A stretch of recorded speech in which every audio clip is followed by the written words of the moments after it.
രേഷ്മ, ഇപ്പോൾ ഈ എയിംസുമായി ബന്ധപ്പെട്ട് ഹൈക്കോടതിയിൽ നടന്നുകൊണ്ടിരിക്കുന്ന കേസിന്റെ അടുത്ത സ്റ്റെപ്പ് എന്താണ്? അതായത് ഇത് 2014 മുതൽ തുടർച്ചയായി പല രീതിയിലുള്ള വാദമുഖങ്ങൾ ഉണ്ടാകുന്നു, സംസ്ഥാന സർക്കാർ നിലപാട് വ്യക്തമാക്കുന്നു, സ്ഥലം ചൂണ്ടിക്കാണിക്കുന്നു. അപ്പോൾ ഇതിന്റെ അടുത്ത പ്രോസസ്സ് എന്താണ് ഇനി കോടതിയിൽ നടക്കുന്നത്?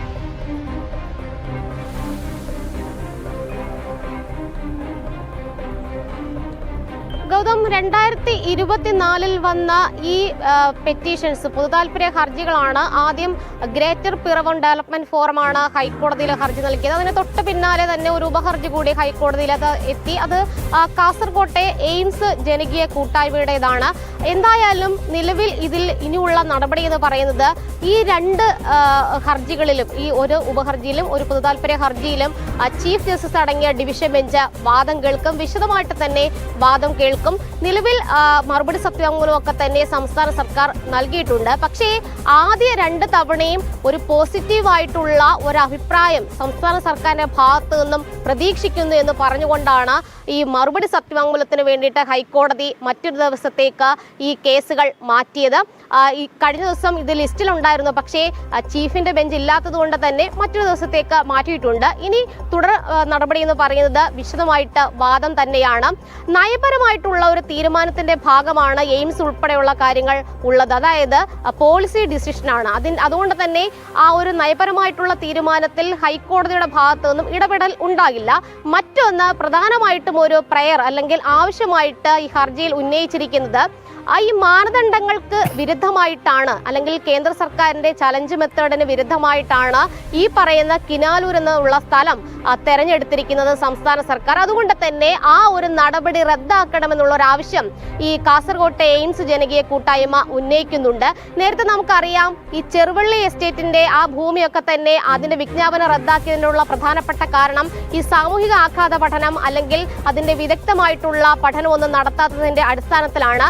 ഈ കാര്യത്തിൽ മാനദണ്ഡങ്ങൾക്കനുസൃതമായിട്ട് പ്രവർത്തിക്കാനായിട്ട് സംസ്ഥാന സർക്കാരിന് സാധിച്ചില്ല. അതുകൊണ്ട് തന്നെയാണ് രേഷ്മയിലേക്ക് തിരികെ എത്താൻ രേഷ്മ ദയവായി തുടരുക. ഇപ്പോൾ നമ്മോടൊപ്പം മുതിർന്ന BJP നേതാവ് ശ്രീമതി ശോഭ സുരേന്ദ്രൻ ചേരുന്നു. ശ്രീമതി ശോഭ സുരേന്ദ്രൻ, നമസ്തേ, സ്വാഗതം. ഇപ്പോൾ ജനൻ TV പുറത്തു വിട്ടുകൊണ്ടിരിക്കുന്ന ഒരു വാർത്ത, കുറെ നാളുകളായി ജനങ്ങളെ പറഞ്ഞു പറ്റിച്ചുകൊണ്ടിരിക്കുന്ന ഒരു സ്വപ്ന പദ്ധതിയെക്കുറിച്ചുള്ളതാണ്, എയിംസിനെ കുറിച്ചുള്ളതാണ്. എയിംസ് തരുന്നില്ലേ എന്നുള്ള നിലവിളി മുഴങ്ങാൻ തുടങ്ങിയിട്ട് കാലമേറെയായി. ഏറ്റവും ഒടുവിലെ ബജറ്റ് കഴിഞ്ഞപ്പോഴും അത് തന്നെ പറയുന്നു. ആരോഗ്യമന്ത്രി ഫേസ്ബുക്കിൽ പോസ്റ്റ് ഇടുന്നു, ഒരു ബജറ്റ് കൂടി കഴിഞ്ഞു, എവിടെ എയിംസ് എന്ന്. ഇതിനിടയിൽ ജനൻ TV പുറത്തുവിട്ട ഒരു വാർത്ത എന്ന് പറയുന്നത്, ഒന്ന്, ഇത്തരം ഒരു പ്രോജക്റ്റ് എയിംസ് കിട്ടണമെങ്കിൽ അത്തരം എങ്ങനെയുള്ള സ്ഥലമായിരിക്കണം നിർദ്ദേശിക്കേണ്ടത്? 3-4 കൃത്യമായ മാനദണ്ഡങ്ങൾ, 3-4 സ്ഥലങ്ങൾ ചൂണ്ടിക്കാട്ടണം. ആ സ്ഥലത്ത് ഒരു കുറഞ്ഞത് 200 ഏക്കർ സ്ഥലം വേണം, 4 ലൈൻ റോഡ് കണക്ടിവിറ്റി വേണം, ആവശ്യമായ ജലലഭ്യതയുണ്ടാവണം, ഇലക്ട്രിസിറ്റി കണക്ഷൻ ഉറപ്പാക്കണം തുടങ്ങിയവ, ഇങ്ങനെയുള്ള 4 സ്ഥലങ്ങൾ ചൂണ്ടിക്കാണിക്കണം എന്നുള്ളതാണ്. ഈ മാനദണ്ഡങ്ങൾ പാലിച്ചുകൊണ്ടാണോ സംസ്ഥാന സർക്കാർ കേന്ദ്ര സർക്കാരിനെ സമീപിച്ചത് എന്നുള്ള സംശയം, എന്നുള്ള ചോദ്യം ഹൈക്കോടതി പോലും ഉയർത്തിയിരിക്കുകയാണ്. എന്നിട്ട് ഇക്കാര്യത്തിൽ യാതൊരു മറുപടിയും പറയാതെ 4 സ്ഥലം പണ്ട് പേരിന് ചൂണ്ടിക്കാണിച്ച ശേഷം കിനാലൂരാണ് തെരഞ്ഞെടുത്തതെന്ന് ചൂണ്ടിക്കാട്ടി സകല മാനദണ്ഡങ്ങളും ലംഘിച്ചുകൊണ്ട് ഒരൊറ്റ സ്ഥലം, ഇത് കേന്ദ്രത്തെ അറിയിച്ചിട്ടുണ്ട്, അവർ ഇനി വന്ന് സാധ്യതാ പഠനം നടത്തട്ടെ എന്നുള്ളൊരു വിവരമാണ് സംസ്ഥാന സർക്കാർ ഹൈക്കോടതി അറിയിച്ചതെന്നുള്ളതാണ് ഹൈക്കോടതി രേഖകളിൽ നിന്ന് തന്നെ വ്യക്തമാകുന്നത്. ഇതിനോട് എങ്ങനെ പ്രതികരിക്കുന്നു ശ്രീമതി ശോഭ സുരേന്ദ്രൻ? കഴിഞ്ഞ ഒരു 4 പ്രസ് കോൺഫറൻസുകളിലൂടെ വളരെ വ്യക്തമായിട്ട് ഈ വിഷയം കഴിഞ്ഞ 1 വർഷമായിട്ട് പറഞ്ഞുകൊണ്ടിരിക്കുന്ന ഭാരതീയ ജനതാ പാർട്ടിയുടെ ഒരു പ്രവർത്തകയാണ് ഞാൻ വളരെ വ്യക്തമായി ചോദിച്ചു, ആരോഗ്യ വകുപ്പ് മന്ത്രി കേരളത്തിന്റെ ആരോഗ്യ വകുപ്പ് മന്ത്രി ആയതിനു ശേഷം കേരളത്തിന്റെ മുഖ്യമന്ത്രിയുമായി ചേർന്നിരുന്നു കൊണ്ട് ഏത് സ്ഥലമാണ് നിങ്ങൾ എയിംസിന് വേണ്ടിയിട്ട് കൊടുത്തിട്ടുള്ളത്? 1. 2, കേരളത്തിൽ നിന്ന് ഒരു മന്ത്രിയെ, കേന്ദ്രം നമുക്ക് 75,000 വോട്ടിന്റെ ഭൂരിപക്ഷത്തിൽ തൃശ്ശൂരിൽ നിന്ന് ജയിച്ച ഒരു മന്ത്രിയും, കേന്ദ്രം നമുക്ക് ഒരു മന്ത്രിയെ കൂടി, അതായത് കേരളത്തോട് അത്രയും ഹൃദയം ചേർത്ത് വെച്ചുകൊണ്ട് ശ്രീമാൻ നരേന്ദ്രമോദിയുടെ ഗവൺമെന്റിലേക്ക് ശ്രീ ജോർജ് കുര്യനെയും കൈ ചേർത്ത് വെച്ചതിന് ശേഷം കേരളത്തിന്റെ ഭാഗത്തു നിന്ന് കേന്ദ്രവുമായി ചേർന്നുകൊണ്ട് ഇത്തരത്തിലുള്ള കാര്യങ്ങൾ നേടിയെടുക്കാൻ വേണ്ടിയിട്ടെങ്കിലും ഒരുമിച്ച് ചേർന്നുകൊണ്ടുള്ള എന്തെങ്കിലും ഒരു നിവേദനം കേരളത്തിന്റെ ആരോഗ്യവകുപ്പ് മന്ത്രിയോ കേരളത്തിന്റെ മുഖ്യമന്ത്രിയോ ഇന്ത്യയുടെ പ്രൈം മിനിസ്റ്റർക്ക് കൊടുത്തിട്ടുണ്ടോ? പ്രൈം മിനിസ്റ്ററുടെ അരികിൽ ഇടതാകട്ടെ വലതാകട്ടെ അരികിലിരിക്കാൻ എത്രയോ മീറ്റിങ്ങുകളിൽ അവസരം കിട്ടിയിട്ടും പ്രൈവറ്റായി, അതായത് ഒറ്റയ്ക്ക് പോയി ഇന്ത്യൻ പ്രൈം മിനിസ്റ്ററെ കണ്ടിട്ടും എന്തുകൊണ്ടാണ് കേരളത്തിന്റെ മുഖ്യമന്ത്രി ഞങ്ങൾക്ക് ആവശ്യമായ രീതിയിൽ ഇങ്ങനെ ഒരു എയിംസ് വേണം എന്ന് ആവശ്യപ്പെടാത്തത്? ഈ ചോദ്യങ്ങൾക്കൊന്നും ഭരണകൂടത്തിന്റെ ഭാഗത്തുനിന്ന് ഒരു മറുപടിയും നാളിതുവരെ ഉണ്ടായിട്ടില്ല. ഇതിനർത്ഥം എന്ന് പറയുന്നത് ഇവർ ഒരു പ്രധാനപ്പെട്ട ഒരു സ്ഥലത്തെ ഇവർ തീരുമാനമെടുത്തിരിക്കുകയാണ്. ആ തീരുമാനം എന്ന് പറയുന്നത് കേരളത്തിലെ ജനങ്ങൾക്ക് വേണ്ടിയിട്ടുള്ള തീരുമാനമല്ല. ആ തീരുമാനം എന്ന് പറയുന്നത് ഇവർക്ക് ഒരു നമുക്കറിയാം, മുമ്പ് വയനാടിലെ ഒരുപാട് മനുഷ്യരെ ബുദ്ധിമുട്ടിലാക്കിയിട്ടുള്ള രാത്രി യാത്രാ നിരോധനം വന്ന സമയത്തുള്ള ഒരു സംഭവം നമ്മുടെ മനസ്സിലുണ്ട്. അതായത് ഇവർക്ക് കണ്ണൂർ ഭാഗത്തേക്ക് കൂടുതൽ വാഹന സൗകര്യങ്ങൾ ഉണ്ടാക്കണം. കണ്ണൂർ ഭാഗത്ത് ഇവർ പല ആളുകളും ബിനാമി പേരുകളിൽ ഹെക്ടർ കണക്കിന് ഭൂമി വാങ്ങിക്കൂട്ടിയിട്ടുണ്ട്. അപ്പൊ വികസനം കണ്ണൂർ ഭാഗത്തേക്ക് കൊണ്ടുപോകാൻ സാധിക്കുമോ എന്ന് ചിന്തിച്ചതുപോലെ. 2, നമ്മുടെ കരിപ്പൂർ എയർപോർട്ട്, അതായത് എത്രയോ മനുഷ്യർക്ക് അവരുടെ യാത്രാ സൗകര്യത്തിന് വേദിയായി നിന്നിരുന്ന ആ കരിപ്പൂർ എയർപോർട്ടിനെ തകർക്കാൻ വേണ്ടി ഗൂഢപദ്ധതിയിട്ട ഈ കേരള ഗവൺമെന്റിന്റെ പ്രവർത്തനം പോലെ എയിംസ് വരേണ്ടത് ഇവിടുത്തെ മനുഷ്യർക്ക് വേണ്ടിയിട്ടാണോ, ഇവിടുത്തെ ജനങ്ങൾക്ക് വേണ്ടിയിട്ടാണോ, ഇവിടെ ദുരിതമനുഭവിക്കുന്നവർക്ക് വേണ്ടിയിട്ടാണോ? ഈ ചോദ്യങ്ങൾക്കൊന്നും അവർ ഉത്തരം പറഞ്ഞിട്ടില്ല.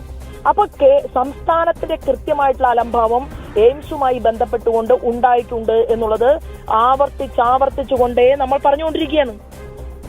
അതിലൊന്നിനും അവർക്ക് മറുപടിയില്ല. ഇനിയും സമയമുണ്ട്. അതായത് ആനയെ കിട്ടിയിട്ടും ആമയെ മാത്രമാണ് തന്നല്ലോ എന്ന് പറഞ്ഞുകൊണ്ട് ജനങ്ങളെ തെറ്റിദ്ധരിപ്പിക്കാൻ പരിശ്രമിക്കുകയാണ് ഈ മുഖ്യമന്ത്രി. നോക്കൂ, കഴിഞ്ഞ UPA ഗവൺമെന്റിന്റെ കാലത്ത് 1/2 ഡസൻ കേന്ദ്രമന്ത്രിമാരുണ്ടായിട്ട് കിട്ടാത്തതല്ലേ കേരളത്തിലേക്ക് ഇപ്പൊ കിട്ടിയിട്ടുള്ളത്?